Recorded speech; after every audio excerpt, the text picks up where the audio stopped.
오늘 하나님의 말씀은 12장 신약성경 사도행전 뒤쪽에 로마서 12장 1절 2절 말씀입니다.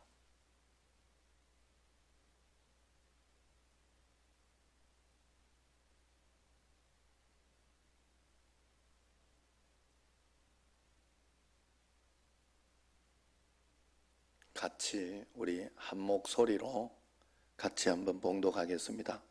그러므로 형제들아, 내가 하나님의 모든 자비하심으로 너희를 권하노니 너희 몸을 하나님이 기뻐하시는 거룩한 산 제물로 드리라. 이는 너희가 드릴 영적 예배니라. 너희는 이 세대를 본받지 말고 오직 마음을 새롭게 함으로 변화를 받아 하나님의 선하시고 기뻐하시고 온전하신 뜻이 무엇인지 분별하도록 하라. 아멘. 할렐루야. 오늘 말씀의 제목은 어제는 시간을 내어서 기도하라는 것이었죠. 특별히 시간을 내어서 하나님께 기도하고 시간을 드려라 하는, 그래서 하루 시간에 11조는 2시간 15분이다 하는 것도 가르쳐 드렸고, 그러면서 하나님 앞에 우리가 어떻게 예배해야 할까. 오늘은 제목이 예배 참석을 생활해라 하는 그런 말씀의 제목입니다. 여러분, 우리가 하나님 앞에서 늘 예배 드리려고 사는 거예요. 예배 드리려고 우리는 사는 거예요. 하나님 앞에. 그게 여러분들의 아마 삶의 사명이 될 겁니다. 그리고 그걸 잘 드리면서 주님 앞에 한 걸음 한 걸음 나아가면, 예배를 통하여 말씀을 받고 또 은혜를 받고 그러면서 나아가면 여러분들이 삶에 활력이 생기고 능력이 생기고, 그리고 또한 의미 부여가 될 거예요. 그러나 여러분들이 반대로 먹고 사는 것을 위해서라든가 아니면 내 세상적인 욕심이나 그것을 추구하기 위해서 여러분들이 그것이 바뀌어져 가지고 그걸 위하여 예배를 이용한다거나 하나님을 이용하면 무언가 모르게 여러분들이 굉장히 공허하고 힘들고 예수님 믿음에도 불구하고 참된 기쁨과 만족은 없을 거예요. 나는 예수님 믿는데도 왜 이렇게 만족감이 없고 기쁨이 없나 싶으면 예배를 한번 점검해 보세요. 우리는 하나님께서 내 백성을 보내라, 그들이 나를 예배할 것이니라, 그렇게 이야기했어요. 참된 예배를 하고 온전하게 예배를 하고 주님 앞에 예배 드리게 하려고 하나님이 우리를 불렀다는 거예요. 그것이 뭐예요? 하나님과 우리는 사귐이 있게 하기 위하여 하나님이 불렀다는 거 아니에요. 우리 안에 오셨다는 말은 사귐이 있게 하기 위한다는 거예요. 사귀고 싶어서. 그냥 우리가 하나님께서 우리를 창조하고 탄생, 우리를 태어나게 하고 난 뒤에 버려두려고, 너는 너대로 살아라, 나는 나대로 살게, 그러면서 한 게 아니에요. 우리가 자녀들을 이렇게 보면 자녀가 자기 이렇게 마음대로 살고 그렇게 하면 기분 별로 안 좋잖아요. 그것과 마찬가지로 하나님은 우리를 창조하셨을 때, 자녀를 낳았을 때는 뭔가 모르게 자녀와 함께 기쁨과 행복, 그리고 그 자녀를 통하여 가정을 만들고 참 멋진 자손대대로 멋진 무언가를, 대문을, 가문을 만들기 위해 그런 거예요. 우리 하나님은 우리를 예배하려고 부르셨다고 했고, 창조하신 목적도, 우리 사람의 제일 되는 목적, 하나님 앞에 예배 드리는 것인 줄로 믿습니다. 예배는, 그러면 이 땅의 예배는 무엇이냐? 이 땅의 예배는 땅에서 벌어지는 천국 잔치다. 여러분들이 그렇게 알아야 됩니다. 예배에서 선포되는 말씀을 듣고 사람의 생각이 바뀌고 행동이 바뀌고 죄인이 회개해서 작은 예수가 됩니다. 예배가 없이는 아무도 하나님을 만날 수가 없습니다. 물론 하나님께서는 일정한 예배 없이도 사람을 직접 찾아주시고 만나게 하시지만, 일반적인 경우는 예배를 통해서 만나도록 하나님이 그 통로는, 예배의 통로를 만들어 주셨어요. 그래서 여러분들이 하나님을 만나려고 하면 그냥 내가 만나고 싶다고 만나는 게 아니요, 가정에서도 그래서 일천번제라 하잖아요. 가정 예배라 하잖아요. 그 형식을 통하여 하나님을 만나는 거예요. 그런 우리가 영적인 이 형식이 있는 거예요. 하나님 그렇게 한다고 되는 것이지만 그것이 우리에게 많아지는 것보다 하나님 앞에 온전한 예배로 만나는 것이 굉장히 중요합니다. 그래서 기독교의 모든 행사는 그래서 예배로 시작하고 예배로 끝나잖아요. 여러분 우리가 체육대회를 해도 예배로 시작하잖아요. 무슨 다른 임직식을 하건 뭘 해도 무조건 예배로 시작하잖아요. 하나님께서 먼저 영광을 받으시고 그 다음에 우리가 즐기고 이렇게 하는 것은 하나님께 감사드리고 하나님 때문에 내가 이렇게 즐기고 감사하고 누린다 하는 그런 뜻이 거기에 들어있잖아요. 그래서 예배는 신앙생활에서 그만큼 중요한 겁니다. 그런데 우리가 오래 예수님을 믿다가 보면 예배가 습관화되어서 예배의 소중함을 잃어버려요.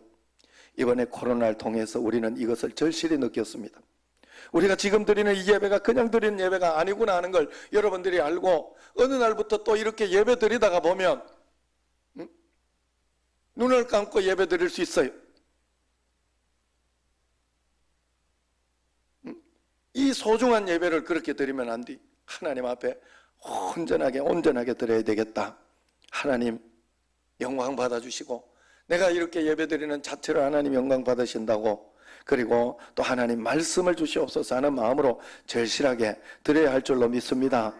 그래서 얼마나 소중하고 감사한지 알아야 됩니다. 기독교인이 예배의 참뜻을 모르고 있다면 마치 허공을 치는 것과 같습니다. 예배에는 형식이 있지만 형식만 따르고 지나가면 죽은 예배가 됩니다. 그렇다고 형식을 또 무시하고 내 마음 내키는 대로 드린다면 그건 하나님 없는 내 자신의 예배가 되고 맙니다. 하나님 없는 예배는 헛것이고 미친 것이라 누군가가 이야기를 했어요. 우선 그래서 우리가 예배의 주체를 알아야 돼요. 예배는 하나님께 드리는 거예요. 주체는 우리가 아닙니다. 예배의 대상과 주인은 하나님입니다. 그러나 예배에 사람들이 모이다 보면 사람 위주로 드리는 경우가 참 많습니다. 사람 중심의 예배는 인본주의가 되고 인본주의는 하나님께서 받으시지 않습니다. 어떤 사람은 강대상 뒤에 십자가에 예배 드린다고도 해요. 그래 옛날에 십자가에 가가지고 마치 그 우상 앞에 이렇게 가면은 돌 부처들 있잖아요. 그거 꼭 드리듯이 꼭 밑에가 비나이다. 초기 한국 교회가 그런 게 좀 있었어요. 그래 요 와가지고 이러고. 그래서 십자가를 뗀 적이 있어요. 한국 기독교에 한동안. 그러고 난 뒤에 한경지 목사님 통해 가지고 다시 십자가를 이렇게 놓았죠. 그리고 우리가 잘못 예배를 드리면 안 된다 하는 거예요. 그래서 우리가 사람 중심의 모임은 예배가 아니고 인본주의 예배는 하나님이 받으시지 않아요. 그런 것은 강연회나 세미나가 되고 맙니다. 어떤 사람 그런 것이죠. 또 읽을 뻔했다. 그래서 올바른 예배는 어떤 형상이나 사람에게 드리는 것이 아니고 영으로 계신 하나님께 여러분들이 드리는 거예요. 지금도 그래서 여러분들이 사람에게 드리는 게 아니라 하나님께 내 기분, 나를 맞추는 게 아니라 하나님을 맞추는 거잖아요. 그래서 여러분들이 그 하나님께 맞춰야 돼요. 하나님은 우상숭배를 가장 싫어해요. 이스라엘 백성이 하나님께 버림을 받아 이방인에게 침략과 노략질을 당한 것은 그들이 우상을 숭배했기 때문에 그렇습니다. 이스라엘 백성이 스스로 저주를 불러온 것은 그들이 하나님께서 금지하신 우상을 숭배하고 절했기 때문에 그래요. 이스라엘 백성이 같은 종교지만 기독교나 불교나 천주교와 다른 것은 어떤 형상이나 인간, 마리아 같은 어떤 그런 것을 대상으로 우리가 섬기지 않는데 기독교의 예배가 다르다 하는 거예요. 기독교의 예배는 오직 하나님께만 드리는 것이기 때문이죠. 그래서 온전히 하나님께만 우리가 예배를 드려야 됩니다. 그럼 예배의 조건은 어떤 것이냐? 예배를 드릴 때 갖추어야 할 조건들이 핵심 조건은 기도, 고백, 찬송, 말씀, 봉헌, 친교, 축도가 들어있어요. 이것이 이렇게 전체적으로 들어가는 게 예배입니다. 예배는 이 산에서도 말고 예루살렘에서도 말고 아무 데서나 드려도 되나 가장 좋은 것은 하나님의 집인 성전에서 드리는 것이 가장 좋다.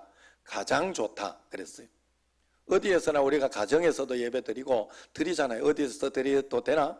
그래도 성전에서 드리는 것이 가장 좋다 그랬어요. 두세 사람만 모이면 주님이 함께 하시겠다. 그 예배를 받으시겠다. 하나님이 기뻐하시겠다. 그래서 두세 사람이 모여서 서로 인간적인 친교를 하는 것이 아니라 하나님께 영광을 돌리는다는 것이 그렇게 중요하다 하는 거예요. 그래서 예배 중에 기도, 고백, 찬송, 봉헌은 하나님께 나아가는 조건입니다. 우리가 하나님께 나아가는 조건. 그러나 말씀과 축도는 하나님 편에서 인간에게 다가오시는 그런 은혜와 축복입니다. 그리고 친교는 하나님 나라와 신앙 공동체를 넓혀가는 조건이. 그래서 이 교회에서는 광고도 있는 거예요. 광고. 성도의 교제예요. 그게. 그래서 교회에서는 그래서 구제와 선교를 힘쓰는 이유가 어떤 사람들이나 뭐 이런 것들이 있을 때 구제하고 선교하고 또 어려움이 있다는 것은 그것을 도와주는 게 교회에서 하는 일이에요.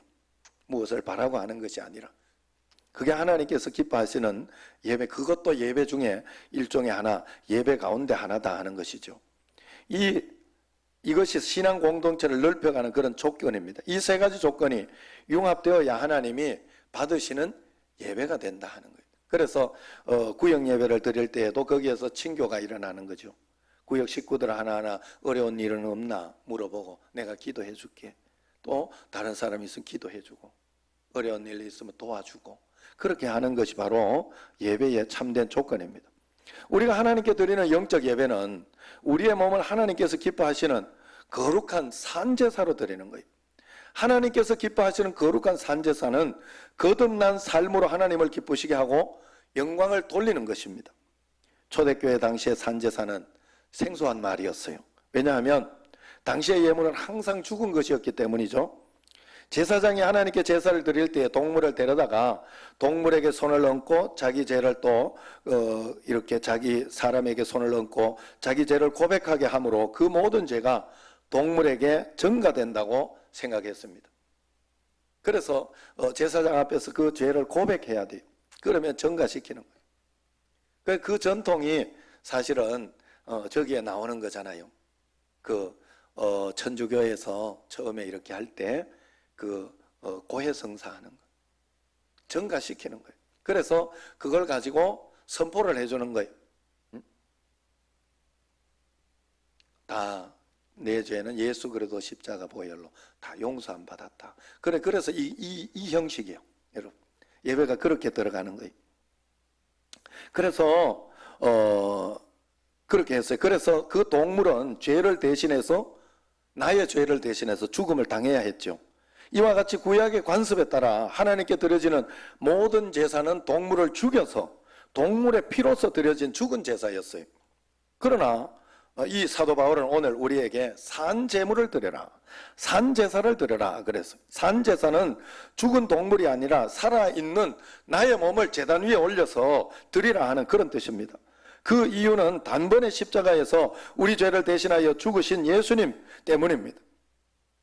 예수님을 믿고 의지함으로 나는 살아있지만 나의 옛사람을 위하여 살지 않고 하나님과 예수님을 위해 살아야 하는 진정한 산제사, 즉 예수님의 속죄에 십자가의 피가 흐르는 거룩한 예배가 되도록 한다는 것이죠. 그러므로 우리는 늘 살아있는 예배를 하나님께 드려야 할 줄로 믿습니다. 육신적인 것에 마음 뺏기지 마세요. 예배 드리다가 찬양이 좀 잘못되었다고, 아니면 너무 덥다고, 막 방송 장비 고장 났다고 거기에 마음 뺏기지 말고 하나님께 산제사를 드리는 그 마음만 온전히 하나님, 그럴 때는 빨리 고치게 해달라고, 이것 때문에 사람들의 마음이 흔들리지 않게 해달라고, 그런 마음으로 기도하시는 게 중요해요. 정말 하나님께서 그렇게 받으시는 거예요. 그런데 이 산제사를 잘 드렸다가 또 이 산제사는 우리 생활 예배로 우리 이어져야 되는데, 예배를 잘 드리신 분들이 예배는 예배당 안에 묶어놓고 몸만 빠져나가는 분들이 가끔씩 있어요. 물론 우리 교회는 한 번도 없어요. 그런 분. 그래서 일단 예배당만 빠져나가면 교인으로 보이지 않고 불신자와 뭐 동일하게 보이는 그런 분들이 저 밑에 동네 광명 그런 쪽에 있더라고. 아이고 이 옛날 교회를 팔아먹어 이거 참. 그건 기독교인이 아니에요. 성도는 예배 시간 마지막에 목사님의 그 축도와 함께 일상생활의 예배로 이어져야 합니다. 이러한 성도가 진정한 예배를 드리고 있다고 보는 것입니다. 그러면 우리가 일상 속에서 예배가 생활하려면 어떻게 일상 속에서 생활을 할 수 있을까? 첫 번째는 여러분 세 가지를 잘 기억해. 일상 속에 예배 드릴 때 생활하는 예배는 기도를 쉬지 않을 때 일상생활의 예배가 됩니다. 어떻게 쉬지 않고 우리가 기도할 수 있을까? 항상 기도하는 마음으로 하나님과 영적인 교제를 나눈 심정으로 살아가는 거예요. 그래서 살아가면 어떤 일을 할 때도 두렵고 떨리는 마음으로 주여 이 이야기를 뭐 하거나 뭐 어떤 일들을 해나갈 때 주여 어떻게 할까요? 어떻게 할까요? 늘 주여 주여 하면서 옛날 어른들 이 주여 하는 이 한마디는 기가 막힌 그 하나님 앞에 기도였어요.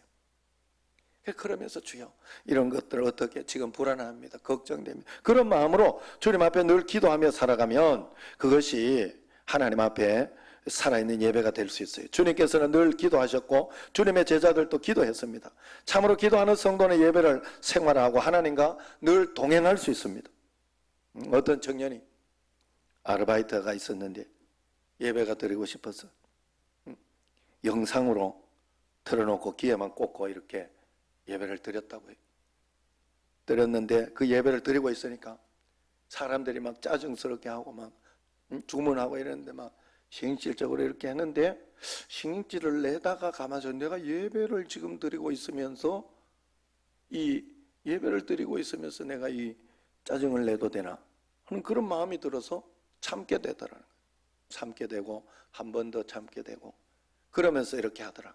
이게 생활 속에서 실시간으로 내가 예배를 드리면서 이렇게 하니까 그것 가지고도 부담이 되잖아요. 하나님 앞에 나는 하나님께 예배를 드리고 있으면 이러고 있으면 되겠나 하는 부담이 되는 것처럼 우리가 하나님 앞에 늘 그런 마음으로 사장님은 안 보고 있지만 하나님이 지금 날 보고 있는데 내가 사장님 눈치 창피하게 말이야 내 자존심이 그것 가지고 사장 눈치 보고 내가 일하는 사람이 아니잖아요. 우리는 누구? 하나님 눈치 보고 일하는 사람. 그러니까 그런 마음으로 이렇게 우리가 하는 게 쉬지 말고 기도하는 것이다. 두 번째는 여러분 늘 찬송하면서 살아가는 삶을 살 때 찬송을 자꾸 이렇게 부를 때 예배하는 삶을 계속 드릴 수 있다 할 수 있습니다. 왜냐하면 하나님께서는 성도의 찬송 중에 거하신다고 분명히 성경에서 이야기하고 있습니다.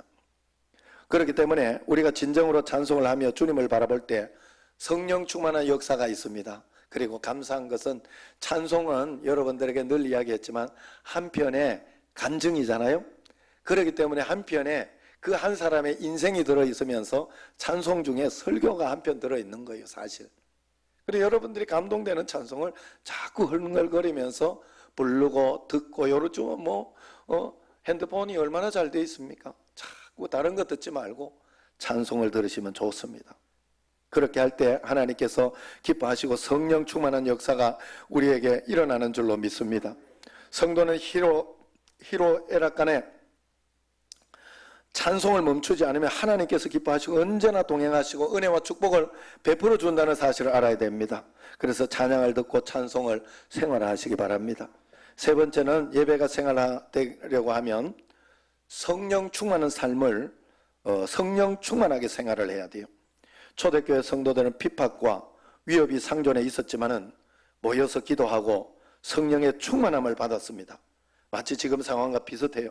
코로나로 위협이 느껴지고 하지만 서로를 믿고 여러분 오늘 이렇게 예배드리는 거 서로를 믿는 거 여러분들이 정말 조심해 줄 것을 믿고 그러면서 여러분들이 정말 하나님 앞에 그렇게 해서 그런 분들이 여기 우리가 다 아는 사람들이잖아요.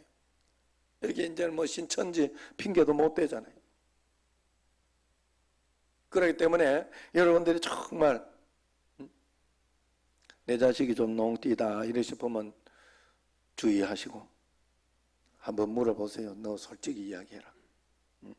제가 예전에 N번방 우리 집에 애한테 물어본 것처럼 아이 걱정이 되더라고. 이게 안 보이는 데서는요 무슨 짓을 못하겠어. 사람이요 이게요 모르는 일이요. 안 보이는 데서는 하나님이 안 보고 있다고 생각하니까 사람만 안 보이면 이게요 여러분 혼자여서 그래서 골방 기도가 그래서 중요한 거예요. 보이지 않는 지금 여기에서도 영상에도 우리가 보이지 않는데 보이지 않는 곳에서 내가 어떻게 예배를 드리고 있느냐가 나의 신앙의 바로미터예요. 다른 거 없어요. 안 보이기 때문에 내가 함부로 할 수 있어요. 그리고 오래 가다가 보면 이게 또 매너리즘에 빠져요. 참 신기해요. 그렇기 때문에 우리가 이 삶 속에서 성령 충만함을 우리가 늘 가지고 있어야 돼요. 그래서 성령이 충만할 때 우리에게 기쁨이 있고 평강이 있고 승리하는 삶이 있어요. 여러분 성령 충만하지 않으면요 여러분 참 신기한 게요 아무 문제 없는데 괜히 짜증이 나. 아무 별거 없는데 신경질이 나요. 그래가지고 다툴 때가 있어요. 성령 충만하지 않아서 그래요. 성령 충만하면 속상하고 힘든 일 있는데도 이겨내요. 왜냐하면 예수님의 마음이 있고 기쁨이 있고 충만함이 있기 때문에 그래요. 평강이 있고 승리하는 삶이기 때문에 그렇습니다. 그래서 성령 충만하지 않는 삶은 실패와 슬픔밖에 없습니다. 그러나 우리가 성령 충만하게 살면 모든 일이 형통하고 하나님께서 함께 하시는 증거가 됩니다. 그러므로 여러분 기도를 쉬지 말고 늘 찬송을 부르며 살고 성령 충만함을 받아 예배가 생활 속에 실제가 되게 하시길 바랍니다. 성도는 예배를 빼버리면 남는 게 아무것도 없어요. 종종 주일 예배 시간인데 누구를 만난거나 무슨 모임에 참석한다거나 그런 사람은 그 순간만큼은 하나님의 자녀나 주님을 믿는 사람이 아닌 것이죠. 그는 이름만 교인이요 진짜 성도는 못 되는 거예요. 그러므로 성도는 반드시 예배가 살아야 하고 예배가 생활화돼야 됩니다. 아버지 집에 안 오는 사람이 어찌 자기 아들이라 할 수 있어요? 자기 자식이라 할 수 있어요? 집에 자녀가 그래서 여러분 교회 오는 걸 여러분들이 막 책임감을 가지고 억지로 그렇게 하는 건 뭔가 이상한 거예요. 자기 집에 자녀가 마음대로 왔다가 기쁘게 하고 왔다 갔다가 그래야지 집에 가기 싫고 이러면 뭔가 문제 생긴 거예요. 그건 뭔가 문제가 생긴 거예요.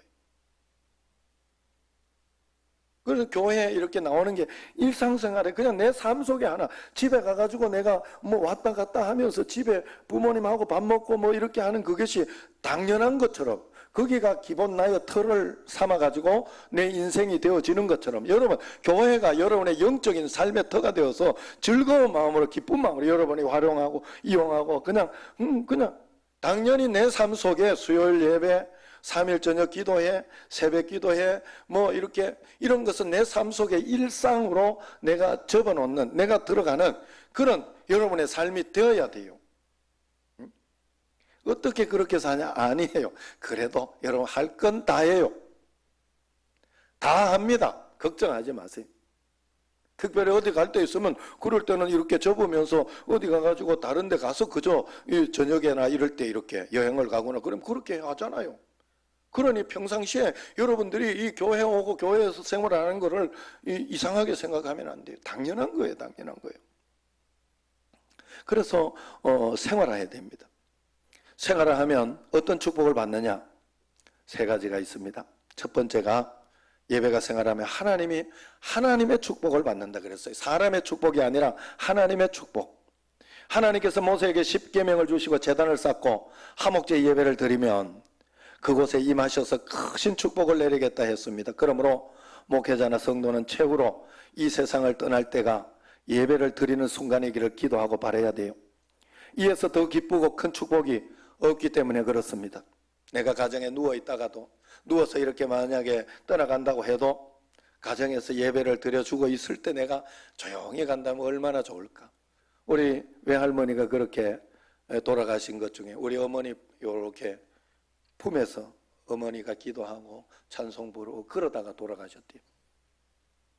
우리 친할머니는 그렇지 못하고 3일 고생하시고 돌아가시고 하나님 앞에 그게 아름다운 모습입니다. 우리가 여러분 저는 진짜 마지막에 이렇게 우리 아버지 어머니 보고 또 지금 이제 장례나 이런 걸 하면서 볼 때, 그리고 교회에서 어르신들, 우리 여기 처음에 제가 왔을 때 5명 쫙 앉아 있었잖아요. 송우순 권사님부터 해가지고 그랬던 분들이 하나 노쇠해지고 쇠해지고 그러면서 이렇게 돌아가시는 것을 보면서 느낀 게, 야, 죽음을 꼭 기도해야 되는 거구나. 우리가 그냥 살면 안 되는 거구나. 내가 아무 정신없이 그냥 살다가 막상 죽음이 앞에 닥쳤을 때 굉장히 당황하겠다. 그런 생각이 들었어요. 그래 여러분, 그 죽음을 준비하는 가운데 우리가 예배하는 마음으로 살면 하나님 앞에 예배하다가 주님 앞에 큰 기쁨이 있다가 그렇게 하나님 앞에 문을 열고 들어가는 줄로 믿습니다. 그래서 이 예배를 생활화해야 된다. 예배를 생활화하면 또 하나님께서 우리에게 진정한 자유를 주신다고 했어요. 세상 가운데 얽매이지 않는다고 했어요. 바울과 실라가 억울하게 옥에 갇혀서 죽을 수밖에 없는 상황에서도 하나님께 찬송과 기도를 드렸을 때 그들은 참 자유를 얻었습니다. 그들은 육신적으로 그들을 가두었을지 모르나 영적으로는 그들이 참 자유를 얻고 하나님 앞에 찬송과 기도를 드리는 그러한 참 기쁨을 뺏을 수 없었던 것이에요. 그때 옥문이 열리면서 간수장은 스스로 구원을 요청했고 바울과 실라는 자유의 몸이 되었지요. 예배는 이렇듯이 우리 삶에서 얽매여 있는 자들에게 영적으로 참 자유를 먼저 주시고 그 다음에는 육신적으로도 참 자유를 주는 줄로 믿으시기를 바랍니다. 바울과 실라가 감옥 안에서 참 자유를 누리다가 육신도 자유를 얻은 것처럼 우리도 세상 일에 얽매여 예배의 실패자가 되지 말아야 합니다. 그래서 세상에 얽매이지 않고 주님 앞에 예배 드릴 때 하나님께서 우리로 하여금 세상에서도 참 자유를 얻을 수 있도록 해주시는 줄로 믿습니다. 마지막 세 번째로 예배가 생활화되면 하나님께서 우리에게 참 기쁨을 주십니다. 사도 바울은 로마의 감옥에 갇혀서 언제 죽을지 모르는 상황에서 빌립보 교인들에게 편지를 썼어요. 그러면서 그 편지의 핵심 내용이 뭐예요? 빌립보서 주 안에서 항상 기뻐하라. 내가 다시 말하노니 기뻐하라. 감옥에 있는 사람이 이렇게 기뻐하라 했으니 굉장히 어렵고 힘들고 그런 상황과 아무런 상황 가운데 앞이 보이지 않는 사람이 그렇게 이야기를 할 때 그것이 진짜가 되는 거죠. 제가 금요일 날 말씀드렸나요? 이름을 까먹었네. 병원에서 이 말기암 환자가 9년째 하나님 앞에서 말기암 선고를 받고 오늘도 머리 이렇게 가운데 가발 쓰면서 전도를 하고 쭉 살다. 하나님은 당신에게 틀리지 않다. 하나님은 하나님 앞에는 부족함이 없고 두려움이 없다. 하나님은 당신을 완전히 받아주셨다 하는 그것을 전할 때 그분이 얼마나 훌륭하게 됐다 제가 이야기를 했죠. 그 말이 감동이 된다는 것이죠. 그래서 우리가 하나님 앞에 항상 주님께서 주 안에 있으면 예배가 생활하면 우리에게 주님께서 기쁨을 준다 하는 거예요. 불신자의 죽음은 기쁨이 아니고 슬픔입니다. 그러나 성도의 죽음은 슬픔이 아니라 기쁨입니다. 왜냐하면 천국에서 만나기 때문에 그래요. 참 소망이 있기 때문에 그래요. 여러분 예수님 믿게 해야 돼요. 장례식에 가면 정말 믿지 않고 돌아가신 분들에게는 할 말이 없어요. 그래서 믿지 않는 가족들 보고 예수님 잘 믿으시라고 이 이야기밖에 할 수 있는 게 없어요. 그러나 예수님 믿고 돌아가신 그 가정을 이렇게 가면 그래도 복된 가정이라 이야기를 합니다. 그리고 희망이 있고 소망을 이야기해 줄 수 있어요. 걱정하지 마라. 우리가 미국에 자녀를 보내도 1년 동안, 옛날에 1년이 뭐예요? 10년, 5년 막 보지도 못하고 전보나 한 번씩 봤지. 전보나 한 번씩 이렇게 받고 했지. 그죠? 얼굴 뭐 화상통화가 어디 옛날에. 우리가 천국에도 그럴 수 있어요. 그 하나님 앞에 꿈꾸면서 한번 만나고 자녀들 참 신기하잖아요. 꿈도 참 신기하잖아요. 꿈이라는 매개체가 우리가 이렇게 기도하고 이렇게 할 때 꿈을 통해서 뭔가 메시지를 주면 그게 또 우리에게 굉장히 신비하고 참 진짜 신비한 거는 그 꿈 가운데 태몽 이런 거 있잖아요. 그러니 하나님 앞에서 우리가 그런 마음으로 우리가 꼭 살아내야 된다 하는 거예요. 그래서 하나님 앞에 그러면 꿈꾸며 만나고 이러면 어디 저 미국에 갔을 때 편지 한번 받는 거 그런 거하고 비슷하잖아요. 우리는 만난다. 하나님 앞에 그런 마음으로 살아있다. 죽었으나 죽은 게 아니다. 살아있다 하는 그런 마음 가지고 소망을 가지고 우리가 기쁨으로 살아갈 수 있어요. 그러므로 우리가 예배가 생활한다는 것은 여기에서부터 천국의 삶을 살고 있다는 증거가 됩니다. 그러므로 우리는 기쁨을 선물로 받게 되어 있습니다. 주 안에서 항상 기뻐하는 성도 되시기를 바랍니다. 인상파 성도 되지 마시고 예배를 생활화해서 기쁨으로 행복하게 매일매일 여기에서부터 천국의 삶을 열어가시는 여러분과 저가 되기를 주의 이름으로 축원합니다.